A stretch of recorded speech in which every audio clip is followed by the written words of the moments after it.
Hello friends, welcome back to the Kaapi corner. Sudheesh ഗോപിനാഥിൻ്റെ സംവിധാനത്തിൽ സുരാജ് വെഞ്ഞാറമൂട് പ്രധാന കഥാപാത്രമായിട്ട് വന്ന മദനോത്സവം എന്ന സിനിമയെക്കുറിച്ചുള്ള എൻ്റെ അഭിപ്രായമാണ് ഈ വീഡിയോയിലൂടെ ഞാൻ ഷെയർ ചെയ്യുന്നത്. ഇത് 2023 തിയേറ്ററിൽ റിലീസ് ചെയ്തൊരു സിനിമയാണ്. പക്ഷേ അത് ഏകദേശം 1.5 വർഷത്തിന് ശേഷമാണ് സിനിമ OTTയിൽ വരുന്നത്. ഈ ഒരു പീരീഡിനിടയ്ക്ക് ഒരുപാട് നല്ല സിനിമകൾ, അതായത് നല്ല അഭിപ്രായം നേടിയ സിനിമകൾ, തിയേറ്ററിൽ അത്യാവശ്യം സാമ്പത്തിക വിജയം നേടാതെ പോയിട്ടുള്ള കുറേയധികം സിനിമകളുണ്ട്. അത്തരത്തിലുള്ള ചില സിനിമകൾ OTTയിൽ കാണാനായിട്ട് വെയിറ്റ് ചെയ്യുന്ന ഒരാളാണ് ഞാൻ. അതിൽ ആ ലിസ്റ്റിൽ ഏറ്റവും മുൻപന്തിയിലുള്ള ഒരു സിനിമയാണ് മദനോത്സവം എന്ന് പറയുന്നത്.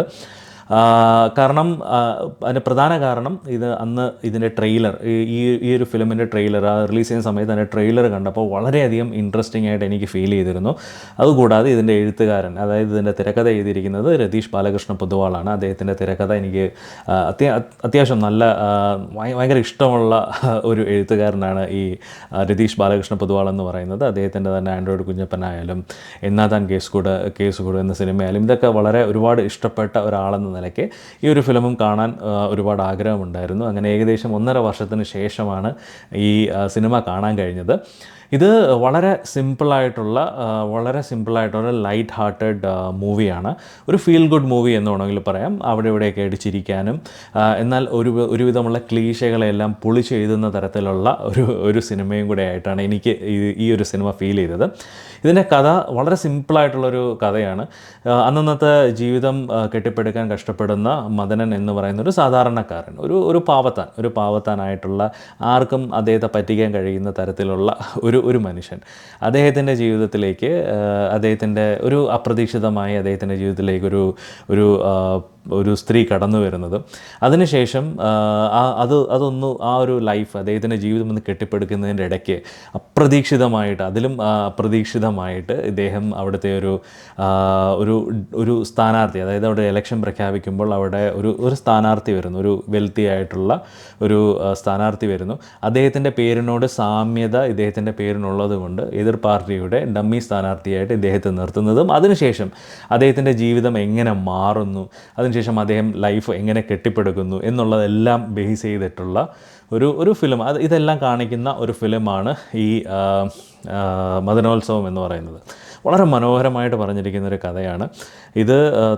തുടക്കമൊക്കെ നമ്മൾ ഒട്ടും പ്രതീക്ഷിക്കാതെ, ഞാൻ നേരത്തെ പറഞ്ഞതുപോലെ ഒരുപാട് ക്ലീഷേസ് ബ്രേക്ക് ചെയ്തിട്ടുള്ള ഒരു ഫിലിമാണ്. എസ്പെഷ്യലി ഇതിൻ്റെ സ്റ്റോറിയിലായാലും ഇതിൻ്റെ തുടക്കം തന്നെ, ആദ്യത്തെ ഒരു 15 മിനിറ്റിൽ തന്നെ ചില ക്ലീഷകൾ, നമ്മൾ സ്ഥിരം സിനിമകളിൽ കണ്ടുവരുന്നതിൽ നിന്നും വിപരീതമായിട്ട് പല കാര്യങ്ങളും നടക്കുന്ന ഒരു സീൻസാണ് ആ ഒരു ഫിലിമിൻ്റെ തുടക്കത്തിൽ തന്നെ കാണുന്നത്.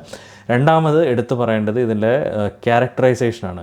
പല ക്യാരക്ടറൈസേഷനും നമ്മൾ പ്രതീക്ഷിക്കാത്ത തരത്തിലുള്ള ക്യാരക്ടറൈസേഷനാണ്. എസ്പെഷ്യലി എടുത്തു പറയേണ്ടത് ഇതിൽ വന്ന 2 ഗുണ്ടകളുടെ ക്യാരക്ടേഴ്സ് ഉണ്ട്. അത് നമ്പൂതിരി ഗുണ്ടകളായിട്ടാണ്, കൊട്ടേഷൻ എടുക്കുന്ന നമ്പൂതിരി ഗുണ്ടകൾ. ഇല്ലത്ത് അവർക്ക് ജീവിക്കാൻ വകയില്ലാത്തത് കൊണ്ട് അന്നത്തെ ജീവിതത്തിനായിട്ട് കൊട്ടേഷൻ എടുക്കുന്ന 2 നമ്പൂതിരികൾ. ഇവരെ അവതരിപ്പിച്ചിരിക്കുന്നത് രാജേഷ് മാധവനും അതുപോലെ രഞ്ജി കങ്കോളും ചേർന്നിട്ടാണ്. ഇവർ രണ്ടുപേരുമാണ് ഈ 2 ക്യാരക്ടേഴ്സ് ചെയ്തത്. വളരെ മനോഹരമായിട്ട് ഇവർ ഈ ക്യാരക്ടേഴ്സ്, എന്നാൽ അതൊരു പാവത്താൻ ക്യാരക്ടറൊന്നുമല്ല, വളരെ സ്ട്രോങ് ആയിട്ടുള്ള 2 നമ്പൂതിരി ഗുണ്ടകളായിട്ട് വളരെ മനോഹരമായിട്ടുള്ള ക്യാരക്ടേഴ്സ് അവർ ചെയ്തിട്ടുണ്ട്.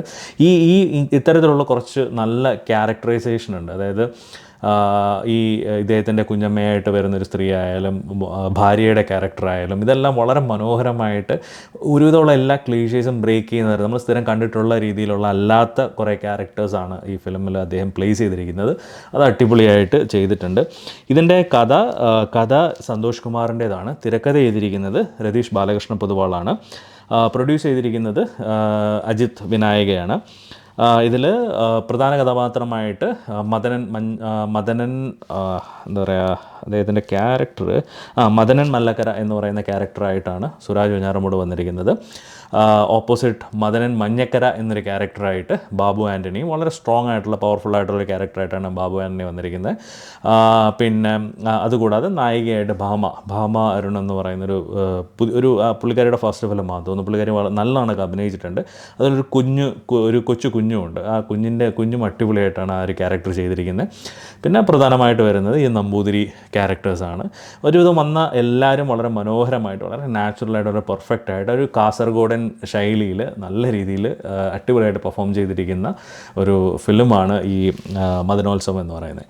അപ്പം നിങ്ങൾക്ക് കുറച്ച് സ്ട്രെസ് ഫ്രീ ആയിട്ട് വളരെ ഫീൽ ഗുഡായിട്ടുള്ള കുറച്ച് ചിരിക്കാനും അല്ലെങ്കിൽ ചിലർ ചിരിക്കാനും ടെൻഷനൊന്നും ഇല്ലാതെ എന്താണ് ഫ്രീ ആയിട്ട് കണ്ടിരിക്കാൻ തോന്നുന്ന ഒരു സിനിമ കാണണമെന്ന് നിങ്ങൾക്ക് തോന്നുവാണെന്നുണ്ടെങ്കിൽ നിങ്ങൾക്ക് ധൈര്യമായിട്ട് കാണാൻ പറ്റുന്നൊരു ഫിലിമാണ് മദനോത്സവം. അപ്പോൾ എന്നെപ്പോലെ ഒരുപാട് പേര് ഈ ഒരു ഫിലിം OTT ആയിട്ട് വെയിറ്റ് ചെയ്തിട്ടുണ്ട്. അപ്പം നിങ്ങളെല്ലാം കണ്ടിട്ട് നിങ്ങളുടെ അഭിപ്രായം എൻ്റെ അഭിപ്രായം ഒരുപോലാണോ അല്ലെങ്കിൽ എന്തെങ്കിലും എതിരഭിപ്രായം നിങ്ങൾക്കുണ്ട് എന്നുണ്ടെങ്കിൽ അത് നിങ്ങൾ ഈ വീഡിയോയുടെ കമൻറ്റായിട്ടൊന്ന് രേഖപ്പെടുത്തിയേക്കുക. ചാനൽ സബ്സ്ക്രൈബ് ചെയ്ത ആരെങ്കിലും ഉണ്ടെങ്കിൽ ചാനലൊന്ന് സബ്സ്ക്രൈബ് ചെയ്തേക്കുക. അപ്പം മറ്റൊരു സിനിമയുടെ വിശേഷവുമായിട്ട് നമുക്ക് വീണ്ടും കാണാം. അതുവരെയും ബൈ ബൈ.